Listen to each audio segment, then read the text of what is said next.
En uno de los extremos de la antigua villa aparece otro ejemplo de la arquitectura civil renacentista. Se trata del antiguo ayuntamiento, que fue construido a finales del siglo XVI como almacén y centro de administración pública.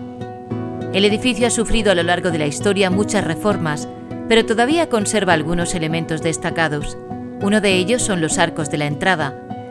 Estos bajos tenían una función claramente comercial, de albergar la carnicería y los puestos del mercado. Justo enfrente se abría la calle del Horno, con lo cual nos situamos en uno de los puntos de actividad económica de la población. Las plantas superiores, actualmente dedicadas a salas de exposiciones, tenían una doble función, la comercial y la administrativa. En una se almacenaba el trigo, y las otras se utilizaban como espacios de gestión de las autoridades políticas y judiciales. Los sótanos estaban ocupados por la antigua prisión. En estas paredes aparecen antiguas pinturas con dibujos de barcos que se supone estaban realizados por prisioneros piratas. Actualmente están tapados y no son visitables.